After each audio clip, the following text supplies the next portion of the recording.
வாழ்க வளமுடன். இந்த நாள் இனிய நாளாக அமையட்டும்.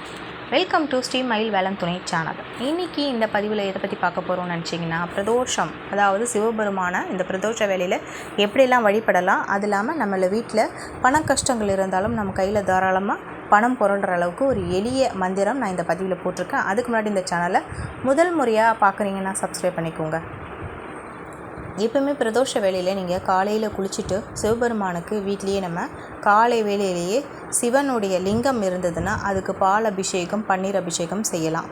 இல்லைனா படம் தான் இருந்ததுன்னு வச்சிங்களேன், அருகம்புல் கட்டி பிள்ளையாருக்கு வச்சுட்டு அதுக்கப்புறம் சிவபெருமானுக்கு கண்டிப்பாக வில்வ இலை போட்டேன்னா உங்களுடைய செஞ்ச பாவங்கள், முன் ஜென்மத்தில் செஞ்ச பாவங்கள், நம்ம எப்படி இருந்தாலும் நம்ம பாவம் பண்ணியிருப்போம், 1-2 பாவம்னா பண்ணியிருப்போம், அந்த பாவத்தை போக்குறதுக்கு நம்மளுக்கு இந்த வில்வ இலத்தையை கட்டி நம்ம சிவபெருமானுக்கு அலங்கரிச்சிட்டு அன்றைக்கி மாலை வேளையில் பார்த்திங்கன்னா 4:30 அபிஷேக ஆராதனையில் நந்திக்கும் நடக்கும், சிவபெருமானுக்கும் நடக்கும். அப்போது உங்களால் முடிஞ்ச பால், பன்னீர், சந்தனம், இந்த மாதிரி முக்கியமாக பார்த்திங்கன்னா வில்வ இலையும் அருகம்புல்லும் வாங்கிட்டு போங்க. அருகம்புல்லை நந்தி பகவானுக்கு வச்சுட்டு வில்வ இலையை சிவபெருமானுக்கு ஆலயத்தில் கொடுத்துருங்க. ஃபஸ்ட்டு நீங்கள் போனீங்கன்னா கோயிலுக்கு எப்படி தரிசிக்கணுன்னா, ஃபஸ்ட்டு நம்ம கோபுர தரிசனம் பார்க்கணும்.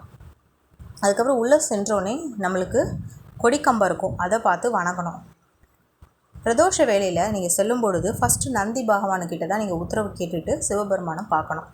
நந்தி பகவானுக்கு ஒரு கையெடுத்து கும்பிட்டுட்டு நீங்கள் போய் சிவபெருமானுடைய அபிஷேக ஆராதனையில் கலந்துக்கிட்டு உங்களுடைய கோரிக்கையை சிவபெருமான் காதில் சொல்லுங்கள்.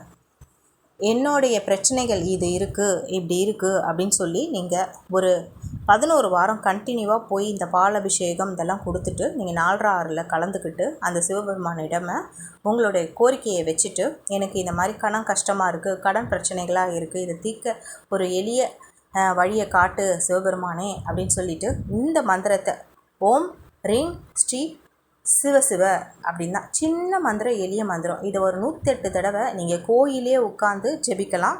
அப்படி முடியாதவர்கள் காலையில் நீங்கள் வீட்லேயே சிவபெருமானுக்கு நீங்கள் வில்வேலெல்லாம் போட்டு நீங்கள் அலங்கரித்து தீபாராதனை காட்டுறீங்க இல்லையா, அப்பயே இந்த மந்திரத்தை நீங்கள் வீட்லேயே ஜெபிக்கலாம். இதை ஜெபிக்கிறது மூலம் உங்களுடைய கஷ்டங்கள்லாம் தீர்ந்து உங்களுக்கு கையில் உங்களுக்கு தேவைக்கேற்ற பண வரவு அதிகரிக்க இந்த மந்திரம் உங்களுக்கு உதவும். இந்த பதிவு உங்களுக்கு பிடிச்சிருக்கோன்னு நினைக்கிறேன். பிடிச்சிருந்தால் லைக் பண்ணுங்கள். சுபம் சுபம் சுபம்.